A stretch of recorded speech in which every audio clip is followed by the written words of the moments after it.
레위기 23장, 오늘은 나팔절에 대한 공부를 하겠습니다.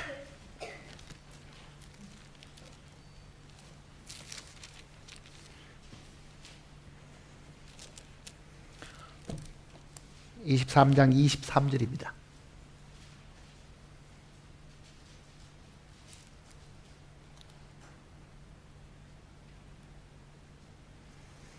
여호와께서 모세에게 말씀하여 이르시되 이스라엘 자손에게 말하여 이르라. 일곱째 달 곧 그 달 첫 날은 너희에게 쉬는 날이니 될지니 이는 나팔을 불어 기념할 날이요 성회라 어떤 노동도 하지 말고 여호와께 화제를 드릴지니라. 지금 짧게 지금 나와 있습니다. 이 나팔절하고 관계되는 다른 데를 한번 보십시오. 민수기를 보시면요.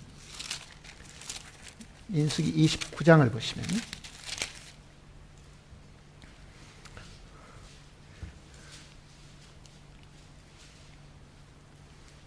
민수기 29장 1절입니다.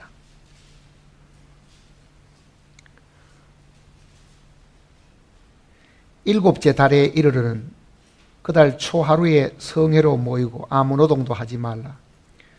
이는 너희가 나팔을 불 날이니라.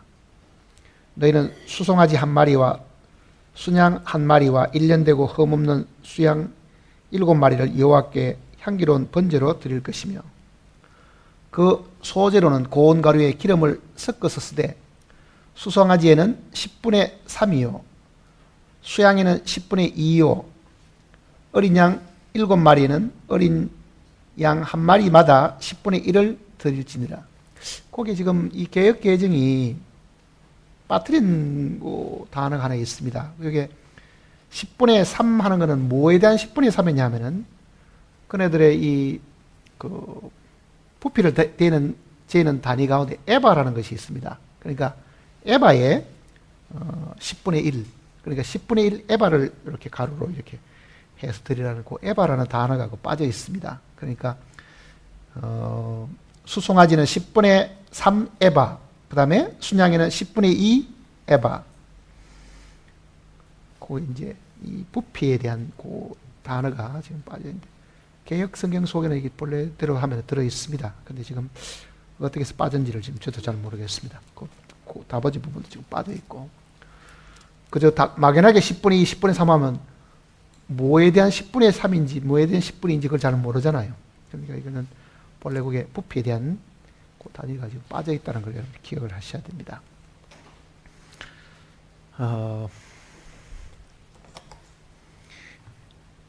오늘 공부하려고 하는 이 나팔절에 대한 거는 앞에 있는 이 4개 절기하고는 구분이 되어 있습니다. 그러니까 다시 이제 우리가 한번 배운 걸 한번 복습을 하면 하나님께서 7절기를 크게 2등분으로 나누어 주셨습니다. 2등분으로 나누어 주신 건데 하나는 이 봄에 해당하는 것입니다.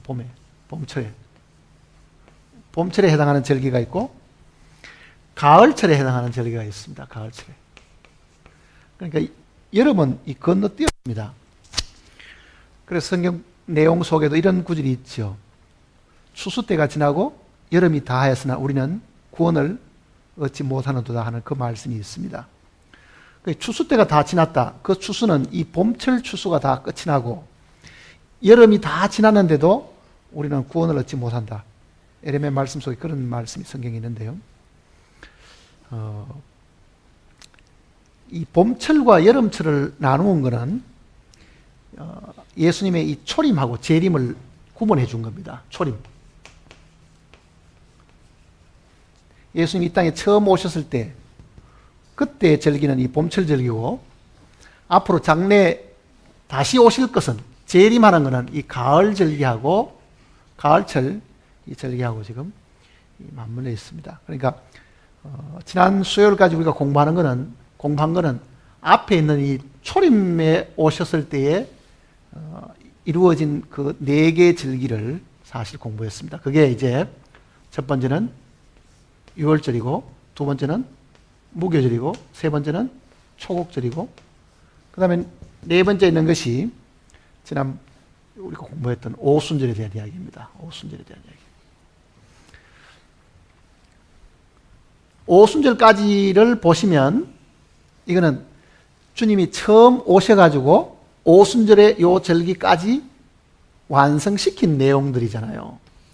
그러니까 이 유대인들은 봄철에는 주로 보리 농사입니다. 보리. 보리 농사 추수가 끝이 나면서 바로 이제 이게 밀농사 추수가 사실 들어가는 거기 때문에요. 봄철 이 절기는 이 보리 농사와 관계가 있고, 맥추절이라는 게 거기입니다. 그 다음에 오늘부터 공부하려고 하는 이 재림에 관계되는 것은 밀농사의 추수와 관계가 사실 있습니다. 그러니까 성령이 오신 것까지 예수 그리스도께서 죽으시고 장사되시고 부활하시고 성령이 오신 것까지는 초림의 완성이거든요. 여기까지 오면 이게 초림에 오셔가지고 할 일들은 다 완성하신 겁니다. 그러면 재림 때 오셔가지고 하실 일이 뭐냐? 그 재림 때 오셔서 할 일은 오늘 지금 여기서 공부하려고 하는 이 나팔절이 여기 들어있고, 그 다음에는 속죄절이 들어있고, 그 다음에는 초막절 혹은 장막절이 들어있습니다. 근데 우리는 지금 어디에 살고 있느냐 하면요, 오순절이 지나고 난 이후에 이 여름에 해당하는 이 시간에 지금 살고 있는 겁니다. 여름. 그러면 성경 속에 추수 때가 지나고 여름이 다 하였으나 우리는 아직도 구원을 얻지 못한다는 그 외침이 무슨 이야기냐면요, 초림에 오신 것은 주님이 씨를 뿌리는 것하고 같은 거예요. 뭐를 씨를 뿌리냐면은 하나님의 미랄로 이 땅에 오셔가지고 자기가 이 땅에 묻히시고 죽으시고 부활하심으로 인해 가지고 많은 열매를 맺기 위해서 씨를 뿌려놓은 거잖아요. 그것이 요 기간 동안에 추수 때가 지나고 여름이 다했으나 여기 지금 거두어 드리는 시간이거든요. 요 기간이 지금 우리가 말하는 은혜 시대고 교회 시대잖아요. 교회 시대.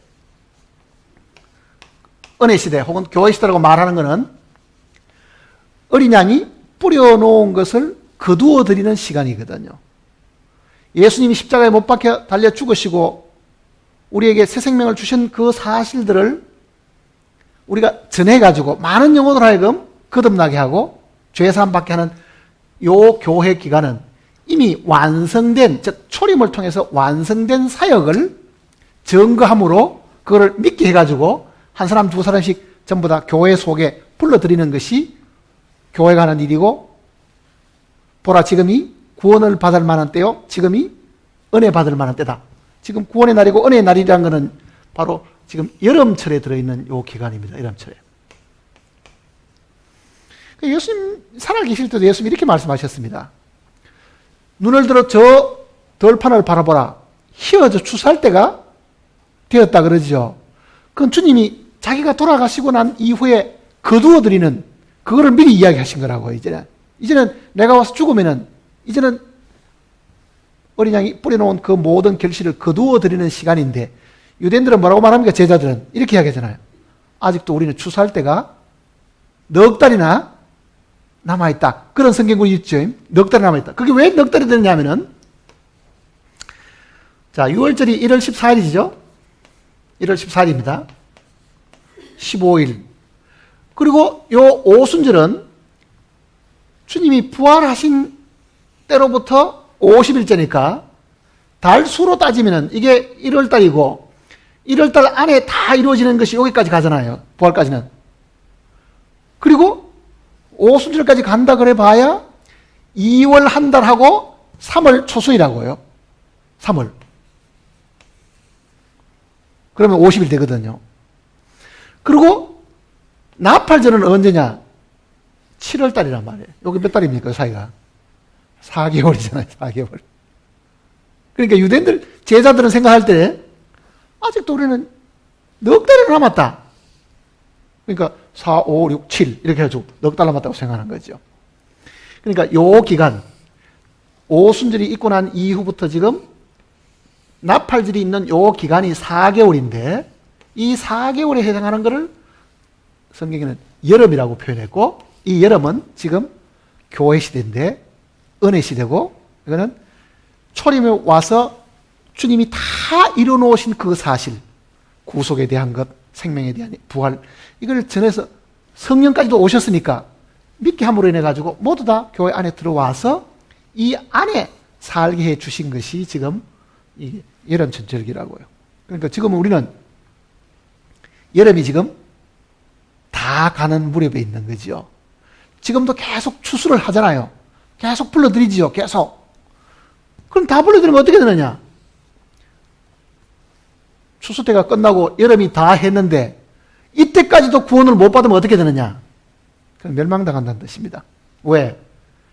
성경 속에 이 나팔절이라는 거는요, 마지막 날을 이야기하는 거예요. 마지막 날. 아담 안에서 있던 모든 것이 이 날로 다 끝이 나버리는 거예요, 이제. 그러니까 이게 부활의 이 마지막 날이 여기 지금 나팔절입니다. 그러니까, 지난 수요일까지 공부했던 거는 초림에 관계되는 이 내용을 공부를 했는데, 이거는 오순절로 막을 내린 겁니다. 끝이 났죠? 완성됐죠? 그리고 이 오순절이라는 이 뜻, 이 자체도 탈무드 같은 데에는 이게 conclusion, 결론이 났다. 그 뜻이에요, 이게. 그러니까 탈무드에서는 자기들이 지금 이 77절이라고 불리는 이거를 탈무드도 그러고 조세푸스도 그러고 이거를 결론이 난 해. 뭐가 결론 났습니까? 주님이 죽으시고 모든 것이 다 완성되고 끝이 난 그 내용을 이야기하는 거거든요. 그러니까 이 완성된 사역이 오늘 우리가 전하는 복음의 메시지의 중심이잖아요. 다 끝이 났다. 주님이 다 이루으셨다. 그러니 이제는 이루어진 그 사실을 전해서 사람들하고 믿게 하고, 그 믿은 사람들이 교회 속에 함께 살아가다가 이제 이 나팔절을 맞이하게 되는데, 이 나팔절이 오늘 공부하려고 하는 이 내용입니다. 그러니까 초림에 대한 것은 완성이 됐고, 이 세 개는 지금 곧 이루어지려고 하는 시간 속에 있습니다. 곧 이루어지려고 하는 거예요. 이게 얼마나 가까워졌느냐는 것은 이제 오늘 공부를 해보면 여러분 이제 이해를 하실 수 있습니다. 얼마나 가까워졌냐. 이게 언제냐. 빛의 아들들에게는 주님의 재림이 조죽과 같이 임하지 않는다고 말씀하셨으니까요.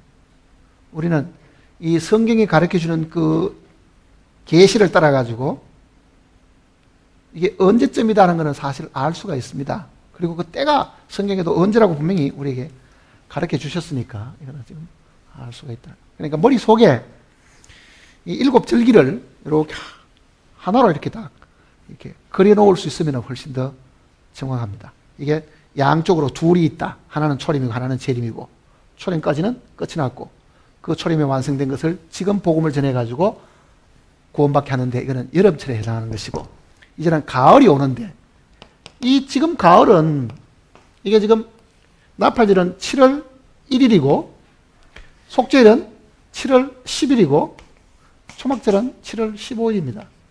이것도 지금 한 달 속에 다 들어있죠.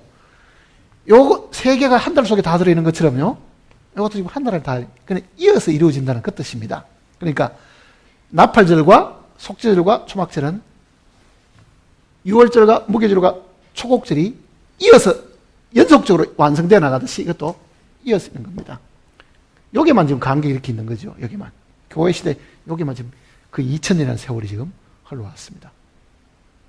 그런데 교회 시대도 끝이 나고 아담 안에 있었던 모든 그 역사도 이날로 사실 끝이 나게 되는데, 그게 오늘 지금 읽어보는 이 나팔절에 대한 나팔절이 뭐냐, 그거를 지금 먼저 한번 생각을 해봐야 됩니다.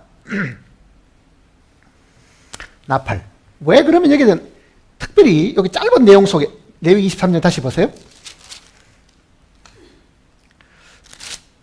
24절 보면요. 이스라엘 자손에게 말하여 이르라. 7째 달, 그 7월의 달이지요. 곧 그 달 첫날은 7월 1일이라는 뜻입니다.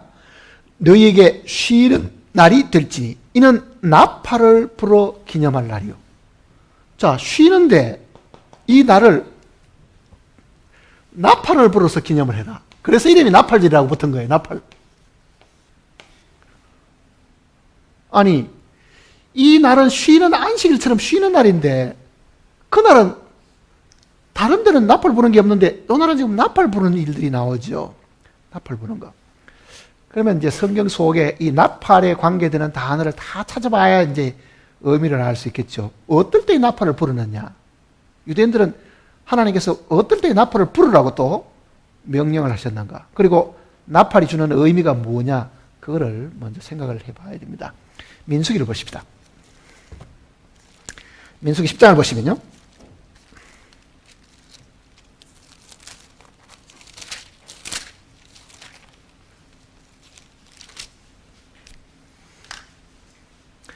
민수기 10장 1절입니다. 여호와께서 모세에게 말씀하여 이르시되 은나팔 둘을 만들되 두들겨 만들어서 그것으로 회중을 소집하며 진영을 출발하게 할 것이라. 나팔 두 개를 불 때는 온 회중이 회막 문 앞에 모여서 내게로 나올 것이요 하나만 불 때는 이스라엘 천부장 된 지휘관들이 모여서 내게로 나올 것이며 너희는 그것을 크게 불 때는 동쪽 진영들이 행진할 것이며 두 번째로 크게 불 때는 남쪽 진영들이 행진할 것이라. 떠나려 할 때는 나팔 소리를 크게 불 것이며 또 회중을 모을 때도 나팔을 불 것이나 소리를 크게 내지 말며 그 나팔은 아론의 자손인 제사장들이 불지니 이는 너희 대대의 영원한 윤리니라. 또 너희 땅에서 너희가 자기를 압박하는 대적을 치러 나갈 때에는 나팔을 크게 불지니 그리하면 너희 하나님 여호와가 너희를 기억하고 너희를 너희의 대적에서 구원하리라. 너희의 희락의 날에 너희가 정한 절기와 초하루에 번제물을 드리고 화목제물을 드리며 나팔을 불라. 그로 말미암아 너희의 하나님이 너희를 기억하시리라. 나는 너희의 하나님의 여호와니라. 자, 여기 보면 초하루 날에 번제물을 드리고 이 초하루 날 번제물 드리는 것은 이 나팔절밖에 없습니다. 나팔절. 그게 7월 1일 날 드리는 이게 지금 제사잖아요. 자, 이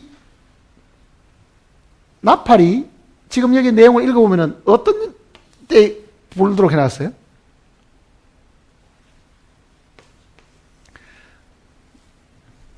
여기 보면 앞으로 행진해 나갈 때, 둘째는 백성을 모을 때, 소집할 때입니다. 이스라엘 민족이 텐트를 지금 치는데 시내산에서부터 시작해서 가나안까지 가는데 41곳을 쳤습니다. 41곳. 42번째가 가나안 땅에 들어간 거예요. 정확하게. 그러면은 41번 동안 텐트를 쳤다가 다 풀어가지고 그걸 또 묶고 이거를 41번을 싸고 풀고 했다는 얘기잖아요. 그러면은 백성들이 텐트를 치고 있을 때는 어떻게 됐어요? 텐트를 쳐놨으니까 텐트에서부터 떠나가지고 여기도 가고 저기도 가고, 왜? 그때는 안 가고 있을 때니까, 진영이 머물고 있을 때니까 흩어지겠죠. 뭐. 그러면 그 사람들을 다시 불러가지고 가게 하려고 하면은 뭘 해야 돼요? 사람이 입으로 자 출발 모여 그렇게 소리를 못 지르게 한 거예요. 여기 보면은 절대로 사람이 소리로 질러가지고 7절 보세요. 10장 7절.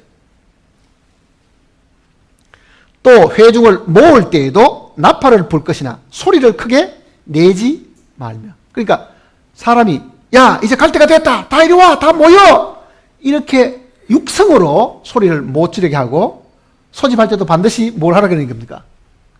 나팔을 불어가지고 그 나팔을 길게 불고 짧게 부르는 그거를 사람들이 배워뒀다가 그 나팔 소리를 듣고 모이고, 행진할 때도 그 나팔 소리에 맞춰서 제사장이 출발할 때는 길게 부르라, 평민들이 출발할 때는 짧게 부르라, 그렇게 신호를 줘가지고 이제 전진하는 일들과 소집하는 이 일에 나팔을 사용하라. 이게 지금 민수기 내용이잖아요. 민수기 내용.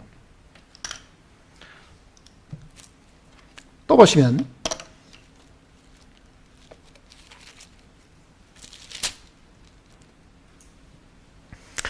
출애굽기 나팔이 나오는 쪽을 이제 우리가 찾아보는 겁니다. 어떨 때 성경에 나팔이 등장했는가? 그걸 지금 이제 보려고 하는 거예요.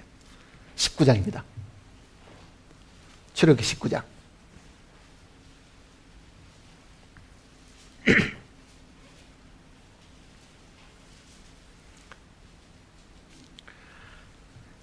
(16절입니다) 19장 16절. 셋째 날 아침에 우레와 번개와 빽빽한 구름이 산 위에 있고 나팔 소리가 매우 크게 들리니 진중에 있는 모든 백성이 다 떨더라.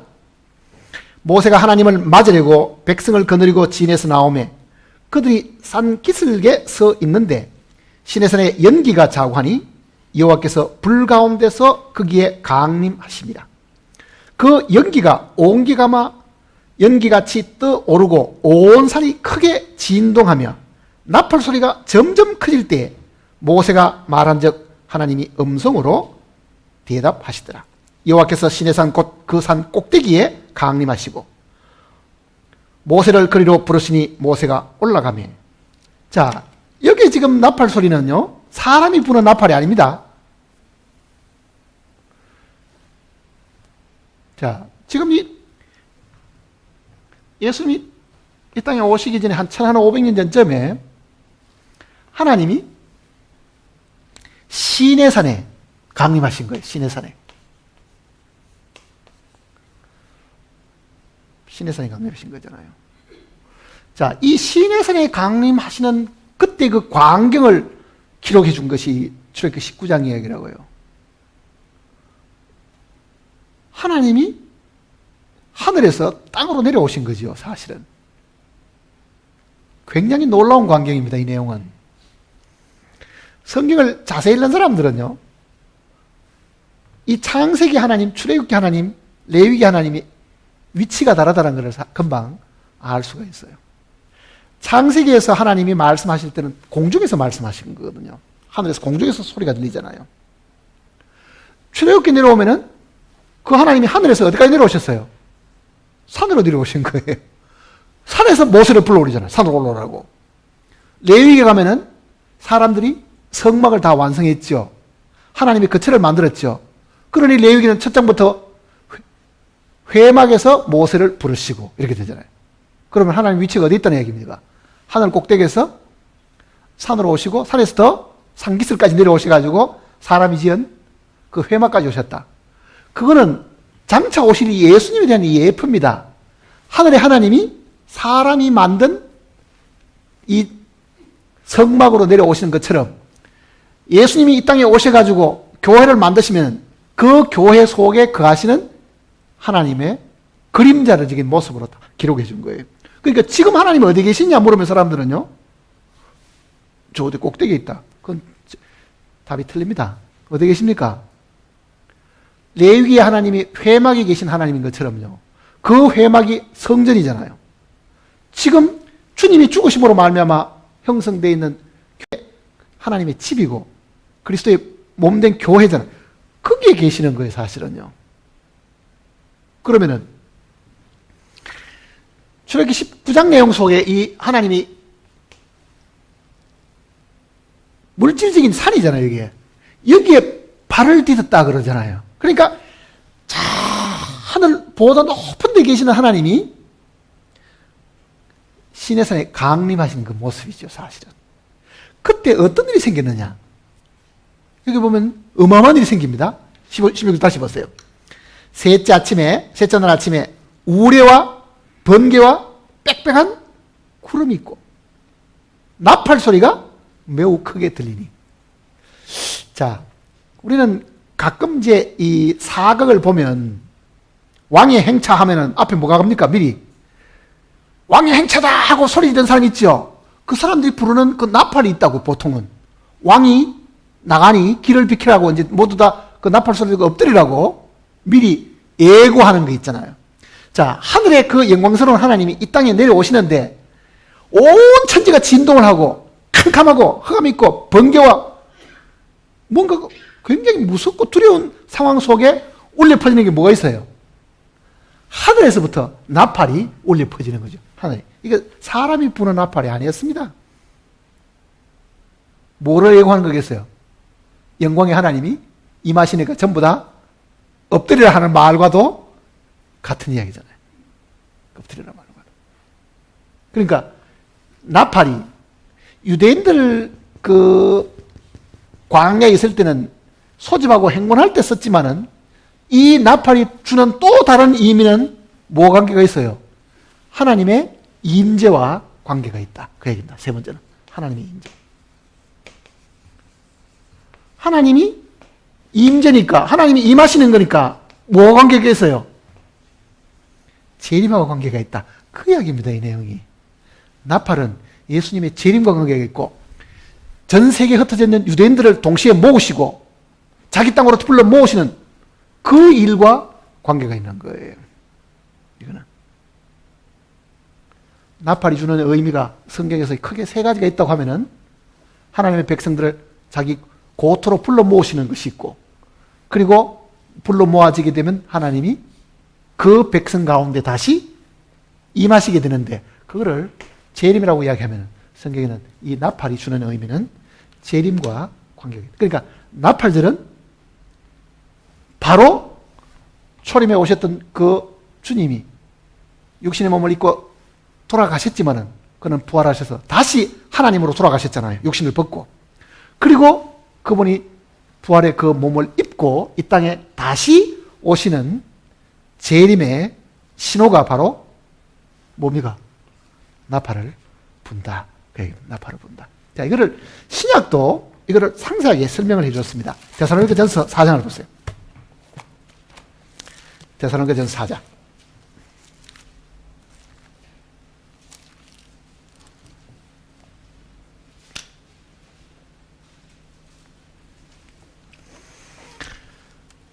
(4장) 13절을 보십시다.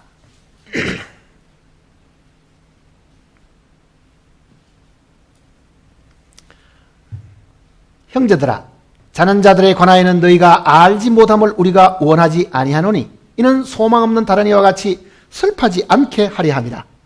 우리가 예수께서 죽으셨다가 다시 살아나심을 믿을진대 이와 같이 예수 안에서 자는 자들도 하나님이 그와 함께 데리고 오시리라.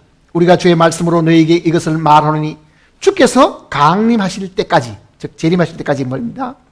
우리 살아남아 있는 자도 자는 자보다 결코 앞서지 못하리라. 16절을 같이 읽어보겠습니다. 주께서 호령과 천사장의 소리와 하나님의 나팔로 친히 하늘로부터 강림하시리니 그리스도 안에서 죽은 자들이 먼저 일어나고. 자, 나팔 소리는 불러 모으는 거라 그랬죠. 누굴 불러 모읍니까? 이미 주 예수 그리스도를 믿고 죽은 모든 사람들을 나팔 소리와 함께 어떻게 합니까? 다 부활시켜가지고 불러서 모읍니다. 공중으로 불러 모으는 거예요. 그러니 땅에 묻혀있던 모든 사람이 다 일어나고 다 공중으로 소집을 다 하겠죠. 하나님 백성들 다 불러 모으는 거잖아요. 근데 이 나팔이 사람이 부는 나팔이 아니잖아요. 하나님의 나팔로 이렇게 되어 있는 하나님의 나팔로. 자, 출애굽기 19장에도 보면은 이게 하나님의 나팔이었으면 사람이 레위 제사장들이 부는 나팔이 아니죠. 민수기 10장에 있는 거는 제사장들이 불지만은 은나팔 두 개를, 앞에 있는 그 나팔은 하나님의 나팔이었습니다. 사실은 그 하나님의 나팔이 울려 퍼지게 되는데 그 나팔 소리와 함께 죽은 자들이 다 부활의 몸을 입게 되고, 그러니까 뒤에 있는 이 새 절기는 주님의 재림과 가까운데 그 재림은 죽은 사람이 뭐 한다는 얘기입니까? 부활하는 일들이 먼저 있다. 그 부활은 이전의 모든 삶을 다 끝을 내는 마지막이에요. 그래서 이 부활을 성경에는 마지막 날이라고 이야기한 거예요. 요한복음 보세요.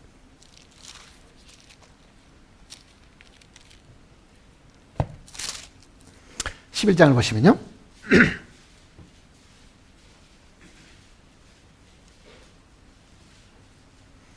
11장 23절 보세요. 예수께서 이르시되 내 오라비가 살아나리라. 자, 예수님이 이 마리아와 마르다 집에 가셨는데요. 마르다하고 마리아는 자기 오빠가 죽었으니까 너무너무 상심이 됐습니다. 그 안타까운 마음으로 아이고 선생님께서 여기 계셨으면 우리 오라버니가 안 죽었을 텐데 이제 그렇게 울면서 지금 이야기를 하니까 예수님이 네 오라버니가 다시 살 것이다 이렇게 이야기하니까요, 평소에 그가 알고 있던 지식대로 답을 하는 거지요. 뭐라 그럽니까? 24절에 말하다가 이르되 어떻다고요? 마지막 날 부활 때는, 그러니까 부활이 있는 그 마지막 날은 마지막 날이기도 하고 뭡니까 그게? 부활 때도. 그러니까 육신의 모든 것이 끝나버린 날이에요. 이제는 부활을 해버리니까 이제는 육신의 고통과 괴로움 이런 게 다 사라져버리고 육신을 다 벗어버리는 날이니까 마지막 날 부활 때는 그러잖아요. 그러니까 이 나팔절이 이전에 있었던 모든 삶의 종결입니다. 사실은 어떻게 살았든지 어떻게 병들고 살았든지 그거는 이 부활과 더불어 어떻게 된다는 얘기입니까? 다 끝이 나버린 거예요. 당연히 그렇겠죠. 부활의 새 몸을 입어버리면은 부활의 입기 전에 그 모든 삶이란 거는 그날로 다 끝이고 새날의 시작이잖아요. 새날의 시작이잖아요. 우리 중에는 아무도 부활의 몸을 입고 살아본 사람은 아무도 없으니까 아직은 이날 우리는 이 아담에게 물려받은 땅에 속한 이 흙집을 장막집을 벗어버리고 신령한 몸을 입게 되는데 그날 입게 되는 것은 옛사람에게 속한 것은 다 종기를 짓게 되니까 성경은 이거를 마지막 날이라고 이야기한 거예요. 그러면서 그게 바로 부활의 날 그렇게 얘기하잖아요. 마지막 날 부활 때는 그러잖아요. 마지막 날 부활 때는.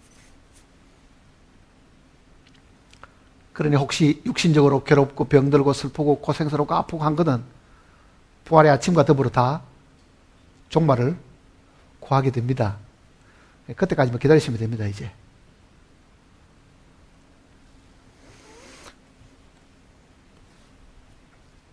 자, 나팔절은 문자 그대로 나팔이 울려 퍼지게 됩니다. 군에 가면은 기상나팔 하는 거 있죠. 기상나팔. 아침에 다 잠자고 있는 병사들을 깨우기 위해 가지고 나팔을 크게 붑니다. 하나님의 나팔도 울려 퍼지면은 그리스도 안에서 죽은 모든 사람들, 잠자고 있는 사람들을 다 어떻게 해야 되겠어요? 일깨우는 거예요. 그러니 이날 울려 퍼지는 이 나팔은 죽은 자들, 즉 그리스도 안에서 잠자고 있는 사람들을 이렇게 세우는 기상나팔과 같은, 즉 부활의 아침에 왔으니까 다 일어나라고 하늘에서 울려 퍼지는 그 기상나팔과도 같은 것이다. 그 얘기입니다. 그게 지금 이 나팔들이 주는 의미다. 그 얘기입니다. 자, 우리 앞에 사람도 이 내용을 한 번도 경험을 하지 못했으니까 우리가 어떤 몸으로 지금 살아나고 그 신령한 몸이 어떨지는 우리는 뭐 짐작도 사실 못하는 그런 상황입니다. 그러나 분명히 이 말씀을 주신 하나님께서 우리에게 가르쳐 주신 그 내용을 따라서 우리가 조금 더 상세하게 이제 한번 생각을 해봅시다. 고린도전서 15장을 보시면요.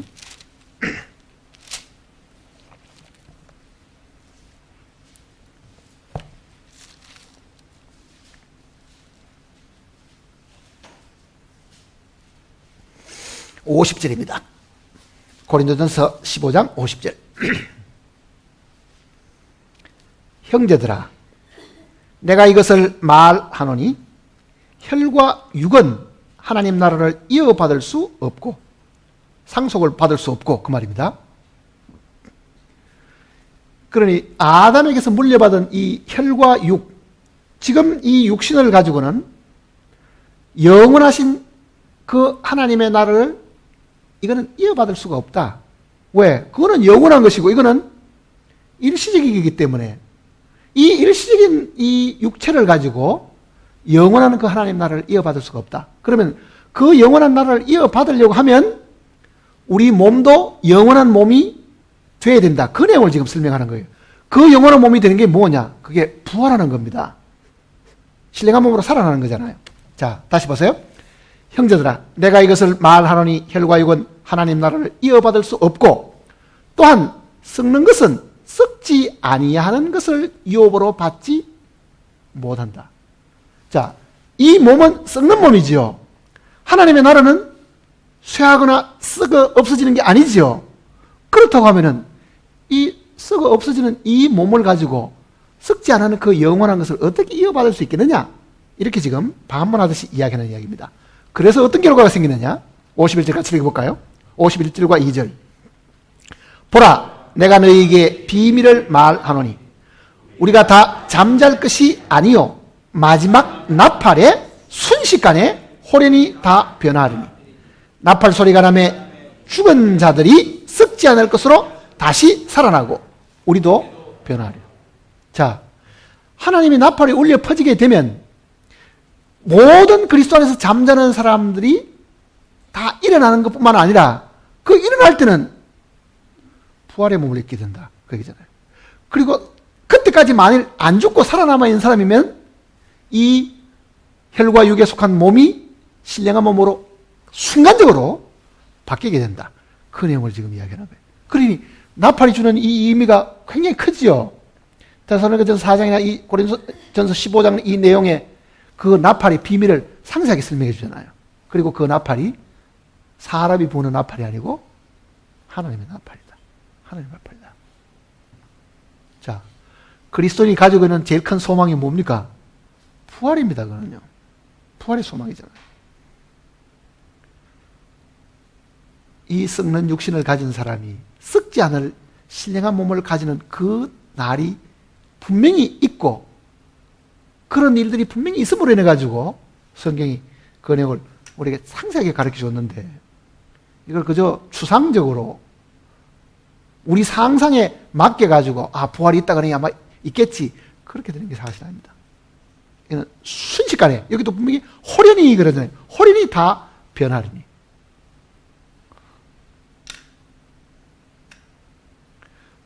하나님께서 이 땅에 있는 생물을 통해 가지고 부활을 가르쳐 놓은 것이 사실 많습니다. 마르틴 루터도 하나님께서 말씀으로만 부활을 우리에게 가르치신 것이 아니라 나무 가지를 통해서도 우리에게 부활을 가르치셨다. 그게 뭐예요? 겨울 되면 다 말라 죽었는데 봄 되면 그 마른 가지에서도 다시 물이 올라와 가지고 새싹이 돋고 꽃이 피고 하는 것은 하나님께서 이 자연을 통해서도 죽었다가 다시 살아난 것 같은 것을 보잖아요. 그게 뿐만 아니라 애벌레 같은 경우는요 땅 속에 묻혀있는 시간이 그렇게 긴데도 허물을 벗고 번데기 뒤에서 허물을 벗고 나중에 날개가 달린 전혀 다른 생명체가 되어 날아가는 게 있잖아요. 그거는 마치 우리가 이 땅에 속한 사람들이 있는데 저 하늘에 속한 생명으로 바뀌는 것을 이 자연을 통해서도 분명히 이해할 수 있도록 가르쳐 주신 것이지만은 사람은 그걸 대충 생각하는 거예요. 대충 생각. 매미 몸하고 땅 속에 살고 있는 애벌레하고 같습니까? 어디를 들어도 같은 구석이 하나도 없다고 그거는요.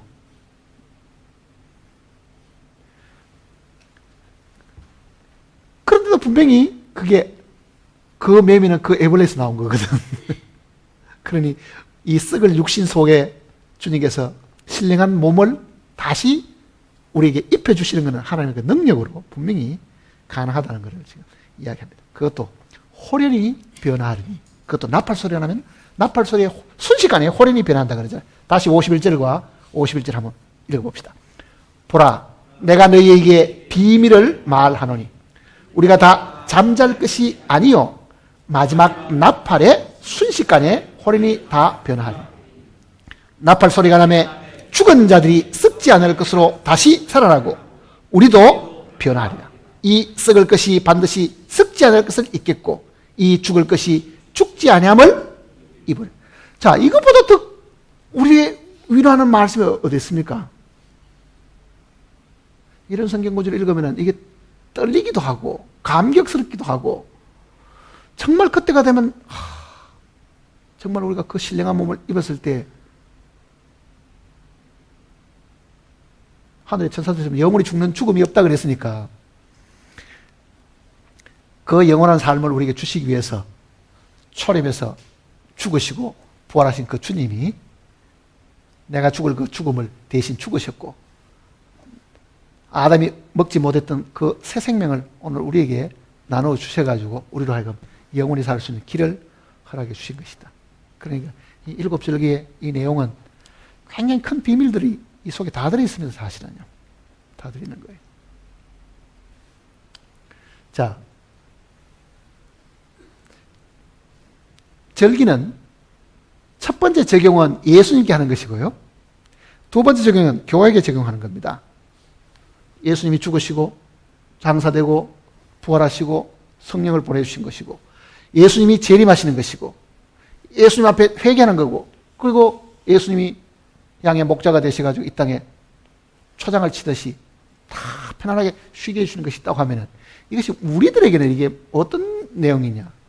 자, 나팔들이 예수님 편에서 보면은 주님이 하늘 성소에서 나오셔가지고 공중으로 재림하시는 거잖아요.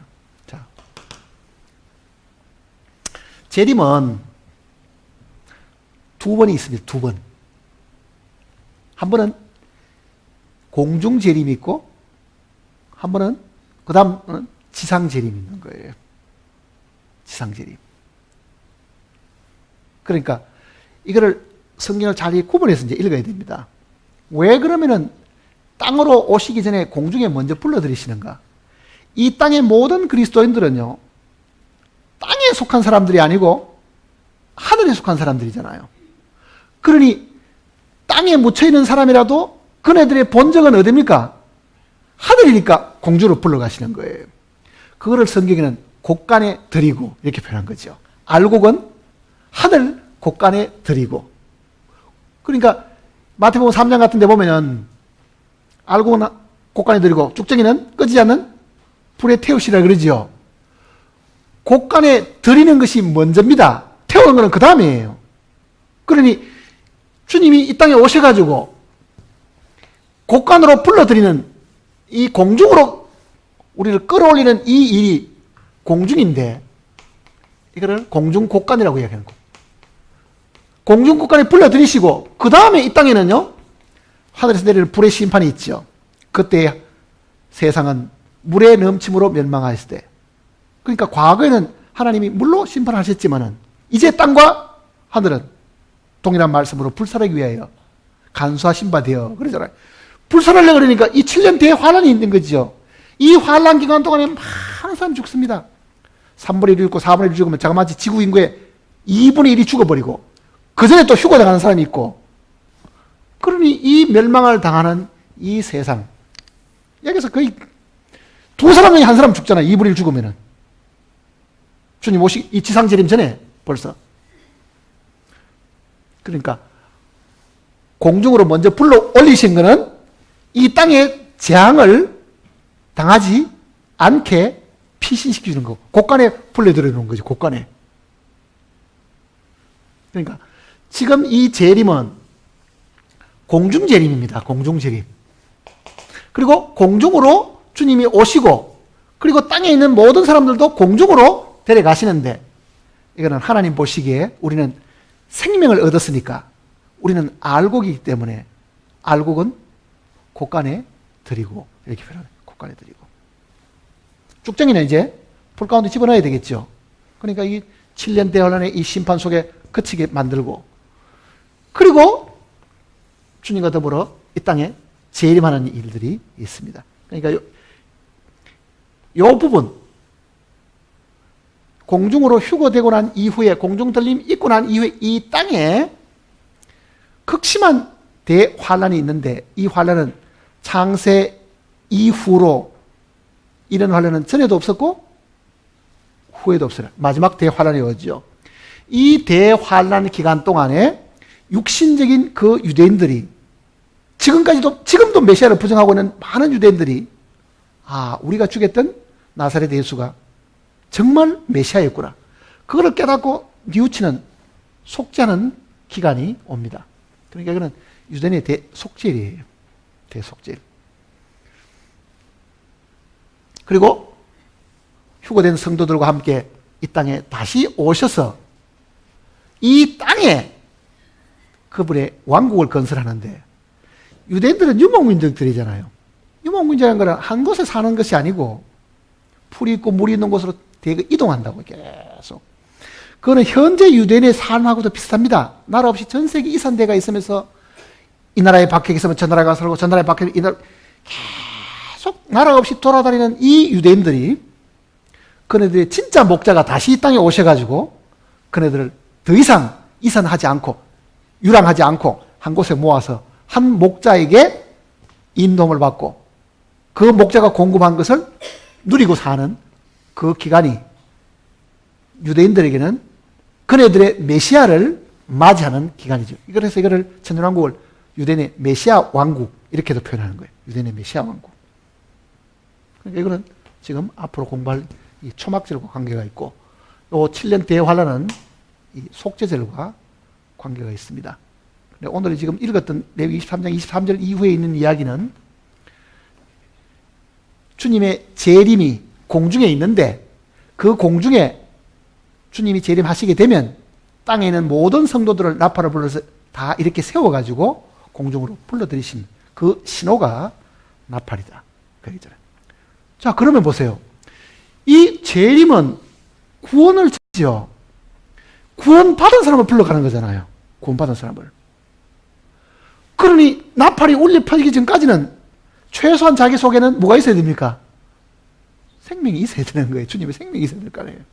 예수 그리스도를 확실히 믿고 죄 사함 받고 하나님의 자녀가 된 그 생명이 있는 사람을 불러 모은다고 하면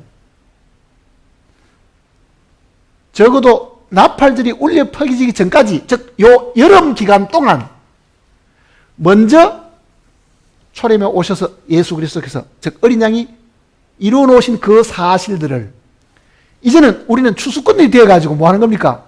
교회 안으로 불러들이고 그리고 어느 날 휴거가 되면은 몽땅 다 들려 올라가고 죽은 사람은 몽땅 다 부활하고 그 신호가 나팔이다. 그 얘기입니다. 그래 앞으로 울려 퍼질 그 나팔도 모든 구원받은 사람은 다 알아듣습니다. 하나님의 나팔이기 때문에 다 알아듣는 거예요. 그래서 성경 속에 주님을 믿고 죽은 사람들은 잠잔다고 표현했지 죽는다고 표현하지 않았습니다. 성경은. 왜? 주님의 생명이 있으니까 더 이상 죽음이라는 게 없죠. 그러니 우리는 혹시 초상 치르는 그런 자리에 간다 하더라도 물론 육신적으로 눈물 나는 경우도 있지만 한편으로는요 잠시 자고 있다. 그보다 더 정확한 표현이 사실 없습니다. 그 자는 사람을 주님이 일깨우는 거예요. 다시 나팔로. 나팔을 불러서 전부 다 깨우게 된다. 자, 그 나팔 소리에 오늘 이 중에 못 깨어나면 어떻게 되느냐? 그 나팔 소리 듣고 못 깨어나면요, 이 천년왕국이 끝이 나고 한 번 더 부활이 있습니다. 그걸 성경에는 이는 생명의 부활, 여기는 심판의 부활. 그 심판의 부활에 들어가는 사람은 영원히 지옥 가는 거예요. 그거는 지옥 보내기 위해서 부활시키는 거니까. 죽은 자들이 하는 계시록 20장 이야기는 그 구원 안 받은 사람, 영원한 멸망을 당할 사람들이 부활하는 내용을 두고 하는 이야기입니다. 그러니까 다른 어떤 일보다도 주님의 이 나팔 소리에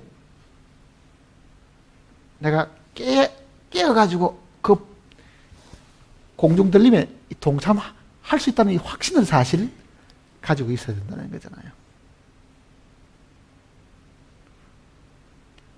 우리의 믿음은 복음만 믿는 게 아니라 복음 이후에 많은 하나님의 말씀을 사실 다 정확히 믿고 그걸 우리가 생활 속에 표현하고 사실 살아야 됩니다. 그런데 어떤 사람들은 나는 이 구절은 믿어지는데 저 구절은 안 믿어지고 뭐 어쩌고 저쩌고 하는 이야기를 많이 들어보잖아요. 동일한 하나님의 말씀인데 왜 이거는 안 믿어지고 저거는 믿어지고 그런 게 어디 있어요, 그게. 그거는 이해가 안 된다는 표현은 가능할지 모르지만요. 믿음은 이해가 되느냐 안 되느냐하고 관계가 없습니다. 이 지구상에 기적이라는 것들도 많이 있는데 그 기적이 사람들이 이해가 됩니까? 어떤 사람은 차 사고 나는데 아니 그 사고 나서 안 죽어? 다 죽어야 마땅한 사람들이 뻘쩍이 살아난 사람도 들어있죠. 과학 보면은. 그건 과학적으로 설명이 안 된다고요. 그게. 그 죽어 마땅한 사람인데도 기적같이 살았다 그러잖아요. 기적같이. 아니, 세상 일들도 기적이라는 게 많이 있고 사람들이 과학으로나 그거를 설명할 수 없는 많은 부분이 있다고 하면은 부활도 이게 과학으로나 사람의 어떤 지혜로 이게 설명할 수 있는 부분은 아닙니다. 사람이 안 믿는 이유는 뭐냐? 우리 앞에 사람 중에 아무도 사는 사람을 아무도 못 봤거든. 자기 조상 중에는. 그러니 앞으로도 그런 일은 생기지 않을 거라고 생각하는 거죠. 우리 앞에 그런 사람 아무도 없었으니까. 그러면 우리 앞에 발생 안 한 거리 앞으로 발생하지 말라는 무슨 그런 하나님의 명령이 있는 것도 아니고. 그러니까 부활을 사람들이 이해하기 힘든 이유가요.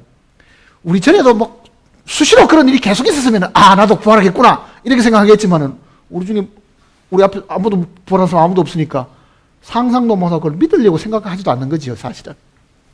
근데 이 고린도서 15장 내용을 읽어보면은 이 부활에 대한 것을 굉장히 상세하게 사람들이 잘 알아보기 쉽도록 바울이 정말 이야기를 설명을 잘 했어요. 이 내용을 보면은.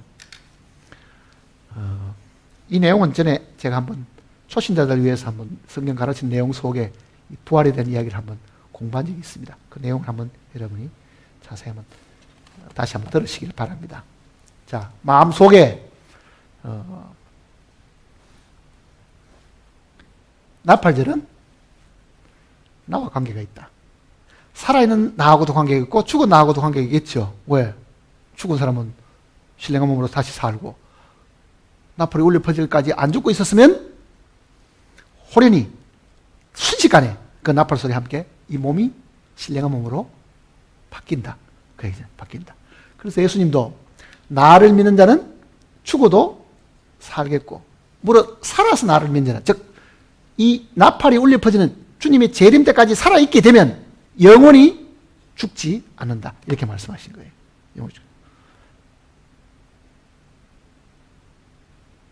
그러니까 주님 오실 때까지 살아있어도 좋고 그 전에 죽었다 하더라도 걱정할 것도 없고. 왜?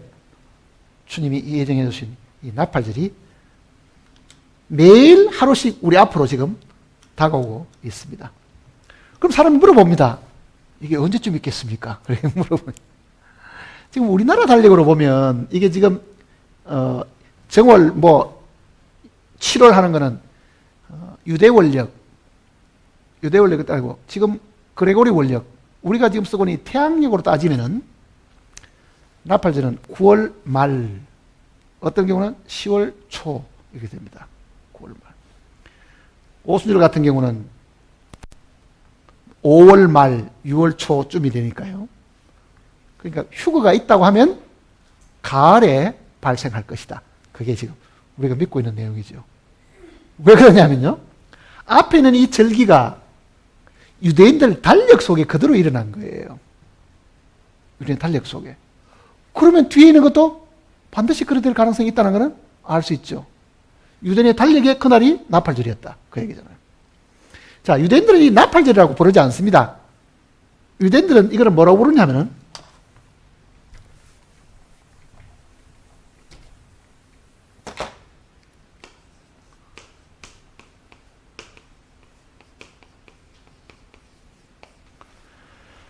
유대인들은 이거를 로시 하샤나. 로시라는 것은 뭐냐면은 머리라는 뜻입니다. 머리. 샤나 하는 거는요. 영어로 하면은 ear라는 뜻이. 하샤나. 하샤나. 하 하는 거는 이거는 정관사입니다. 영어에. 샤나 하는 거는 해라는 뜻이에요. ear. 그러니까 해의 머리. 해의 머리가 뭐겠어 그러면? 신년이죠. 그 유대인들은 우리가 지금 말하는 이 나팔절을 새해라고 이야기하는 거예요. 새해. 세상이 처음 만들어졌던 6일 창조의 그 새해가 그네들은 로시하샤나. 그러니까 유대인들은 지금 이 7월 1일 자기들 달력으로 7월 1일 이날을 신년으로 이야기하는 거예요. 우리는 신년이 분명히 정월달이잖아요. 그네들은 신년을 지금 우리가 지금 말하는 이 9월 말에 10월쯤 되면요. 우리 연하장 보내듯이 보냅니다. 신년을 축하합니다. 그러면 그리고리 원력을 지킨 사람들은 이게 무슨 신년이냐 이거지. 아니 9월 말 10월 돼가지고 그네들은 신년이라 그러면은 이해갑니까? 우리 개념은 그레고리 원력대로 하면은 신년이 저 1월달, 제니월이 1월달에 쫙 앞에 있고 유대인들 저거대로 하면은 신년이 여기 와 있는 거예요. 그런데 이 사람들은 고집스럽게도 지금도 그 신년의 연화장을 이날 돌리는 거예요. 괴상하시죠? 괴상한 게 아니라 그네들은 성전에 기록된 그대로 지금 생각하는 거죠, 지금. 자, 그네들이 지금 이 나팔절을 로시 하샤나 이 절기를 지킬 때 왜 이걸 신년으로 지키는가? 의미도 있지요. 왜? 부활의 몸을 입고 그때로부터 뭐가 됩니까? 세상도 새로워지고 나도 새로워지잖아요. 완전히 새로운 세상이 오는 거죠. 완전 세상이. 그러니까 유대인들은 지금 레위기 23장에 있는 이 이야기가 예수 그리스도에 대한 예표라는 것을 모릅니다. 왜 그렇겠습니까? 예수님을 메시아로 인정하지 않으니까 그런 거예요, 지금. 우리는 이미 바로 이 구약의 모든 이 율법에 기록된 이 모든 것들은 신약의 주님에 대한 예표라는 걸 알고 있으니까 금방 그 답을 알지만은 이들은 그걸 모르는 거지, 아직도. 그리고 이 나팔절을 신년으로 생각하는 거예요. 신년으로. 새가 밝았다. 이렇게 생각해요. 그걸 우리가 잠깐 그 지식을 빌려서 보면은 그거 참 일리가 있다. 세상이 완전히 새로 열리는, 몸도 완전히 새 몸을 입게 되고 새로운 세상이 열리는 세상이 시작되는 것이 로시 하샤나 이거든요. 로시 하샤나.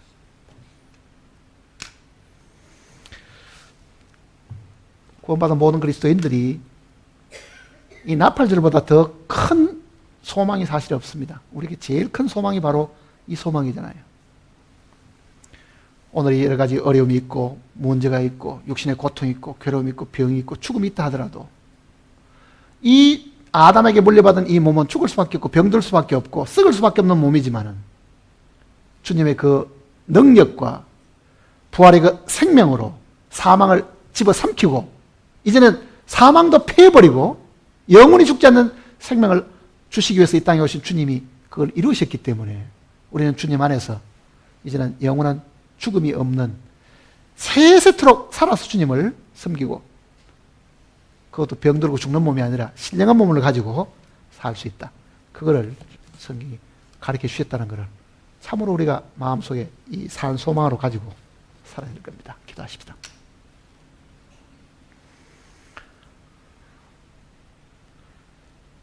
아버지 하나님, 참으로 우리가 모시기에 우리를 위해서 이토록 하나님께서 많은 것을 준비해 주시고 참으로 하늘의 산 소망을 가지고 살게 하심을 저희들은 짐작조차 할 수가 없습니다. 문제는 하나님께서 우리에게 이 많은 것들을 예배해 놓으셨고 이렇게 말씀으로 기록까지 해 주셨지만은 우리는 하나님께서 우리에게 준비해 주신 것을 알기를 원치 않고 깨닫기를 원치 않고 찾아보려고 하는 마음조차 사실 없이 살아가고 있다는 것입니다. 우리의 게으르고 나태한 마음을 주님께서 일깨워 주셔서 참으로 하나님께서 우리에게 이 신령한 복들을 이렇게 많이 마련해 주셨다고 하면 우리 편에서는 더욱더 열심을 내서 찾아보고 우리가 받을 분복이 무엇인가를 알아보는 것이 마땅하다고 생각되어집니다. 우리의 게으름을 주님께서 용서하시고 이 시간부터라도 주님의 이 약속된 말씀 속에서 우리가 받을 분깃들을 우리가 찾아 누릴 수 있는 복된 사람이 되도록 우리를 인도해 주시옵소서. 이 세상에 아무 일도 하지 않고 그저 세월이 가도록 시간을 보내는 어리석은 자들이 이 땅에 없게 하시고 교회가 주어지는 대로 우리가 깨닫고 배운 이 말씀들을 이 사실을 모르는 많은 영혼들에게 일깨워 주므로 그네들도 우리와 함께 하늘의 모든 신령한 복을 함께 나눌 수 있던 기회를 만들어 줄 수 있도록 우리 각 신명들을 일깨워 주시옵소서. 주님의 오심이 가까운 이때 저희들이 참으로 정신을 차리고 주님을 기도하는 가운데서 깨어있는 가운데서 맞이할 수 있도록 인도해 주시옵소서. 우리를 죄 가운데서 구원하신 주 예수님께 우리 남은 모든 삶과 시간들을 드리옵고 주님께서 맡아 주관해 줄 것을 부탁드리면서 주 예수님의 거룩하신 이름으로 간절히 기도드립니다.